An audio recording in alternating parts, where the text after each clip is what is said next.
सक्षमता परीक्षा पास सभी नियोजित शिक्षकों को 1 जनवरी 2025 से 7 जनवरी 2025 तक अपने ही विद्यालय में योगदान कर राज्यकर्मी का दर्जा प्राप्त करने का आदेश शिक्षा विभाग द्वारा जारी किया गया है। अब सभी शिक्षक बंधुओं के समक्ष एक इंक्रीमेंट जाने की चिंता सताए रही है कि क्या एक इंक्रीमेंट का लॉस हो जाएगा, तो उस कब हम विद्यालय में योगदान करें कि एक इंक्रीमेंट का लॉस नहीं हो। इसी विषय को लेकर के स्नातक ग्रेड शिक्षक संघ के प्रदेश अध्यक्ष पिंटू कुमार सिंह से हमारे यूट्यूबर शिक्षक भाई संदीप कुमार की बातचीत हुई है पिंटू कुमार सिंह भाई से। तो आइए उनको सुनाते हैं कि उन्होंने क्या कहा है कि आप कब योगदान करें कि आपको एक इंक्रीमेंट का लॉस नहीं हो।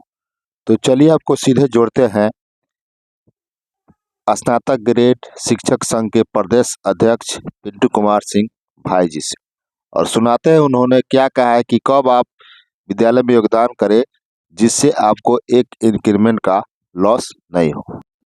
इंक्रीमेंट का जो रूल है जी वह 1 तारीख को सभी कर्मी के ऊपर स्वतः लागू हो जाता है जी और इन्होंने जो तिथि निर्धारित किया है कि 1 तारीख से 7 जनवरी तक, 1 जनवरी से 7 जनवरी तक, ठीक। जी जी तो अगर ऐसा किए हैं तो हम 1 जनवरी को हमारे कोई भी शिक्षक योगदान नहीं करेंगे और जी। 1 जनवरी को स्वतः इनका वार्षिक वेतन वृद्धि लागू होगा इनके ऊपर। उसको ले करके हम 2 तारीख को योगदान करेंगे, 3 को करेंगे, 4 को करेंगे, हमारे पास 7 तक डेट है करने का, है ना। 1 को केवल बचा लेना है, 1 को नहीं करना है जी और नहीं करेंगे तो अगर ये नहीं देंगे तो लीगली फंसेगा मामला, यहाँ जी कानूनी रूप से फंसेगा जी क्योंकि किसी कर्मचारी को अधिकार है 1 तारीख को उसका स्वतः वार्षिक वेतन वृद्धि है। जी वार्षिक वेतन वृद्धि तो ये पर किसी भी सूरत में इनको देना ही देना पड़ेगा, जी जी ठीक है। जी चाहे जैसे दे, स्वतः दे, चाहे काटेंगे तो कोर्ट से हम लोग लेंगे, जी रोड पर उतर के लेंगे, लेकिन देना पड़ेगा, ठीक है। जी ये हर जगह सरकार जो है डंडी मारने का प्रयास कर रही है, शिक्षकों को ये मेरी प्राणी समझ कर बैठा है। तो अब बर्दाश्त से बाहर है, रोज रोज नियमावली परिवर्तित हो रहा है, रोज पत्र पर पत्र निकल रहा है। स्थिति ऐसा होता है कि दिन भर ये लोग विभाग में बैठ करके एयर कंडीशन में बैठे ये अधिकारी और पूरे बिहार के शिक्षकों को कैसे परेशान करना है इसके संदर्भ में ये लोग नीति बनाते हैं। शिक्षक हित के लेकर के कोई नीति नहीं तय होती है और शाम को ये लोग फाइल लेके पहुंचते हैं मुख्यमंत्री के यहाँ और वहां से मुख्यमंत्री जी के यहाँ से जब कुछ उसमें किंतु परंतु होता है, फिर उधर से लौट के लोग घरे आता है, फिर वहां फाड़ करके उस लेटर को फेंका जाता है, फिर तैयार होता है। यही रोज विभाग में चूहा बिल्ली का खेल चल रहा है। ऐसे सिस्टम नहीं चलता है, ये पूरी तरह एक गलत नीति है। अब बताइए, आप पिछले महीने में 20 नवंबर को पूरे ताम झाम के पूरे बिहार में इन्होंने नियुक्ति पत्र वितरण किया था, औपबंधित नियुक्ति पत्र, ठीक। उसमें आपको पता है 20 लाख रुपया का सरकार का खर्चा शो हुआ है जी ये रिपोर्ट है जी 20 लाख का चाय ये लोग पी गए जी। आप इस तारीख को 20 नवंबर को इतने तामझाम के साथ नियुक्ति पत्र बांटे और अपने ही नियुक्ति पत्र को आप 1 महीना बीतते बीतते उसको आप निरस्त कर देते हैं जी। तो फिर आप फिर नियुक्ति पत्र, आप फिर वही नियुक्ति पत्र कह रहे हैं और बंधित नियुक्ति पत्र फिर देने जा रहे हैं। अब उसमें अलॉटेड जिला से आपको वो नियुक्ति पत्र हस्ताक्षर से हमको प्राप्त हुआ था और नियम भी वही था, क्योंकि सक्षमता परीक्षा की जो विशेष शिक्षक नियमावली इन्होंने 23 में निर्गत किया था, उसमें स्पष्ट था कि कैंडिडेट अपना 3 जिला का चयन करेगा और प्रतिभा के आधार पर उसको 1 जिला प्राप्त होगा। किस आधार पर उसका वो जिला आपको अधिकार है वो छीन लेने का? कोई नियम है इस धरती पर कि उस कैंडिडेट से उसका जिला आप छीन सकते हैं?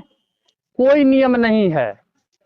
आप कितना भी नियम चेंज कर दीजिए, अगर उन कैंडिडेट को जिला प्राप्त नहीं होगा या हमारे जो भी ट्रांसफर लेना चाह रहे हैं बिहार के सब शिक्षक अगर सक्षमता पास किए हैं और उनको अगर मन चाहा जगह ये नहीं देते हैं तो मैं न्यायालय से दिलवा करके रहूंगा, इनको छोड़ने वाले में से हम नहीं हैं। जी ये बार बार नीति लाख बदल दे, किसी भी सूरत में इनको ट्रांसफर करना होगा।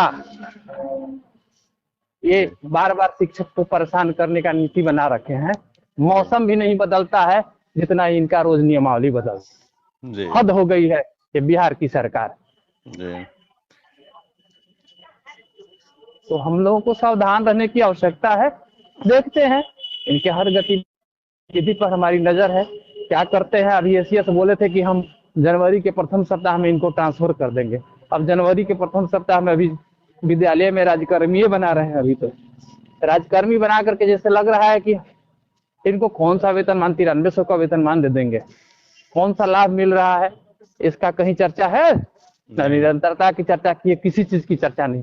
तो जहाँ शिक्षक हित की बात होती है वहां मौन धारण कर लेते हैं, जहाँ डंडा चलाना होता है उससे लंबा लंबा आपका नियमावली बन जाता है। जी ये तो केवल शिक्षक को प्रताड़ित करने वाली नियमावली बनाई जा रही है। यहाँ शिक्षकों को जितना परेशान करना है कर दीजिए, ऐसा कहीं सिस्टम चलता है? शिक्षक हित की बात कीजिए, शिक्षक स्वतंत्र रूप से विद्यालय में पठन पाठन करें, इस पर ध्यान देने की आवश्यकता है। क्या तरीका बन गया है मुझे समझ में नहीं आता। रोज शाम को शिक्षक टेंशन में हो जाते हैं ऐसे ऐसे पत्र को पढ़ पढ़ करके, सारे लोग परेशान हैं। ऐसा कोई दिन नहीं होता है 4 गो पत्र नहीं विभाग से निकलता है, एक पत्र का अमल नहीं होता है, दूसरा पत्र धरा, तीसरा पत्र, ऐसे नहीं होता है। कहीं कोई विभाग में ऐसा नहीं देखा गया है। सिर्फ हमारा शिक्षा विभाग प्रयोगशाला बना हुआ है।